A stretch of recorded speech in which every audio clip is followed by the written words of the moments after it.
defined by those moments. It was like the 5K that I have, or the 4-mile fun run. I don't like the word fun and run together. But either. Yeah.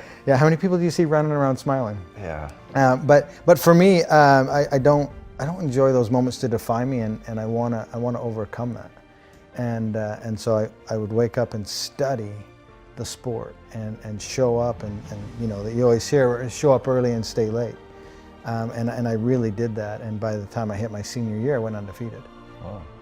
And it's not because I had any talent, it's because I was willing to show up. And so for me, that's where it starts. Everybody always says I have bad knees. And I say you have bad knees because you don't run. And because that guy right there in that stadium that couldn't get up and walk after his marathon shouldn't have gone on and did what I did. Which means also that I'm not talented or gifted. It was a process that I went through and figured it out. I was obsessed with that not being my defining moment, right?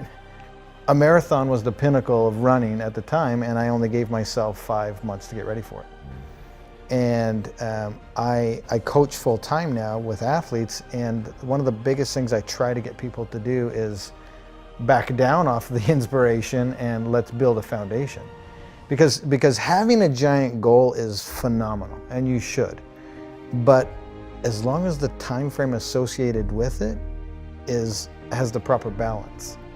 Because when I did the first world record, had I had the idea to do 50 consecutive, it still would have been a great goal, but not in that year. I had to go through the process and take my knocks and learn and evolve and grow to get to that point where I could even, you know, toe the line for 50. How much of the learning and growing was your body growing and getting stronger and more capable, and how much was knowing how to deal with what you were going to go through mentally? Yeah, both play a very pivotal role, because the amount of volume that I was doing, it's the smaller stabilizers, ligaments, tendons that don't develop as fast as muscles do. And that's why a lot of people get hurt, because they go too quick with the development of these things, and the muscles will always grow faster than the smaller stabilizer things, and people aren't paying attention to those details. And they just get so excited with the enormity of the journey that they're not paying attention to those small things. And if you overlook those, you're gonna get injured and you're gonna be sidelined. Mental's obviously huge, and that is the sword that you have to continually sharpen. So again, the goal would have been great in 2010. I wasn't nearly mentally tough enough. I had to go through that process to where I could wake up and do it. It's like a muscle. It's like a cardiovascular system. It's something that you can develop, but it takes time. Confidence builds confidence, and success builds success. And having not taken the right steps, I would have ultimately failed come time for the 50. One reason was not enough for me to get back on my bike and do 20 more Ironmans. But as I started going through the list of everything that I was doing and why I was doing it, it's interesting because I would gather them all together, and I'd focus on this big ball, and I would bring it in close to me. And as soon as I focused on that, I started to experience a rebirth. Because now I was focusing on the very, very next moment that I had control over, and everything that I was trying to accomplish and why I was there.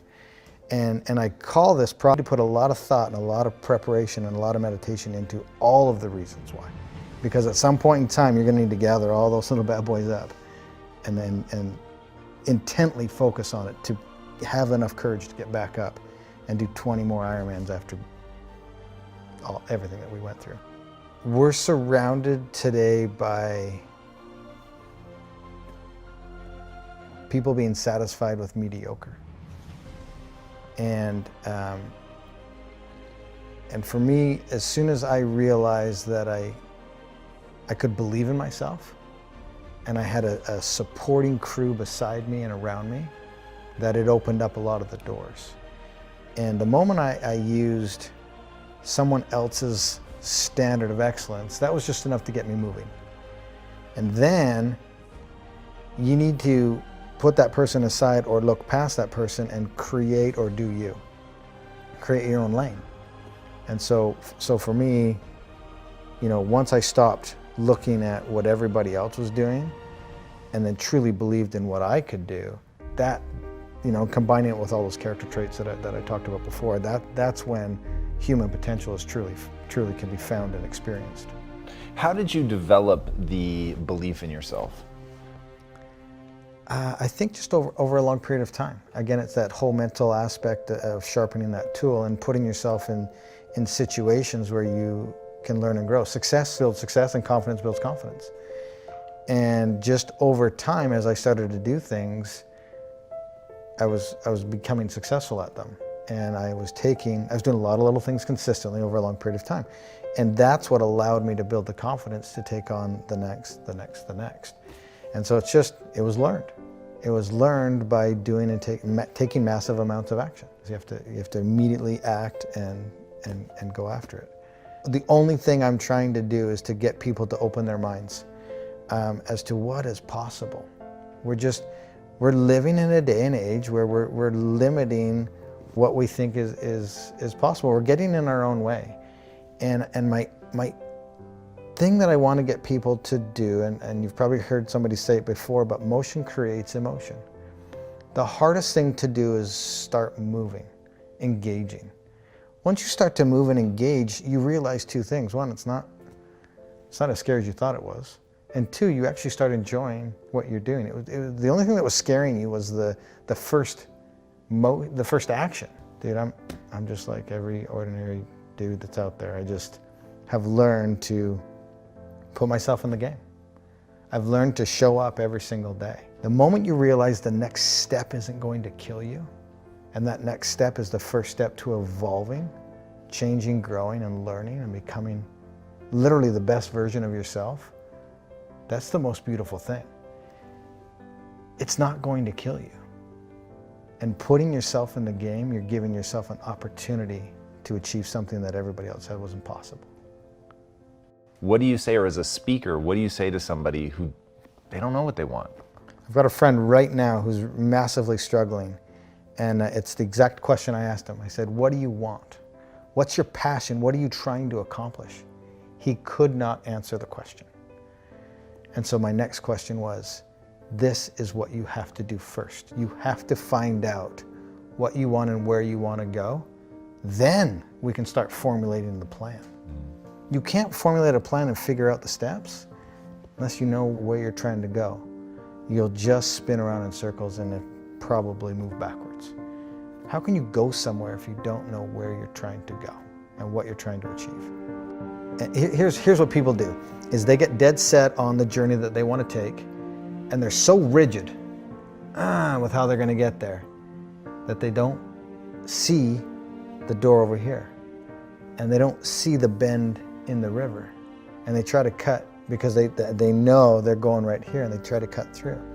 Well, they didn't know at this bend of the river there was a paradise and a picnic waiting for them that would have opened up a door. Maybe their sweetheart was waiting there for them. Don't be so rigid with how you're going to get there, because that's how you're going to discover what your passions are and who's supposed to be on your journey. And that's how truly you're going to discover what your passions are, by showing up every day, digging, grinding, hustle, whatever you want to call it, and being open to all the opportunities. Yeah, for sure. One thing I've learned is I can't change anybody. They have to be in a space and ready to do it and do it for themselves. And so for me to hold somebody to my standard, I think is somewhat unfair. Now, I hate excuses. I hate entitlement. I want to hold people to that standard, but it's not fair because they're on their own journey, and I'm not living from their perspective. Everybody's heart is different. And for me to judge somebody else to my standard is unfair because I don't know where they are in their journey. And they could be at the beginning stages, and it would have been unfair to judge me at 24. 41 today. I've learned a lot and I've grown a lot. So my standard at 41 is different than my standard at 24. So if I'm trying to hold a 24-year-old to my standard, probably not realistic. Maybe I'm cautioning people that are listening to take a step back and to understand, take a minute to understand what that person's hard possibly is and where they are on their journey in retrospect to where you are on your journey. That's really, really insightful. I love that a lot. And knowing what somebody's heart is, I think is, I'm going to use that. That's really, really interesting. What is the impact that you want to have on the world? Man, the impact. I am not here today to change anybody. And we just had a good conversation about people at different times of their journey. And for me, I literally just want to have people understand that you have to move to start feeling something.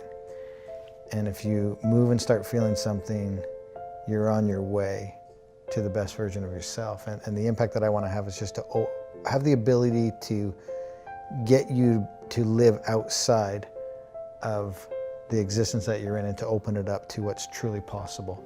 And if I can just get people to understand that you're in your own way and to open up Pandora's box, per se, then you'll truly find what your limits are. And I hope that you don't find your limits, that you exceed your limits.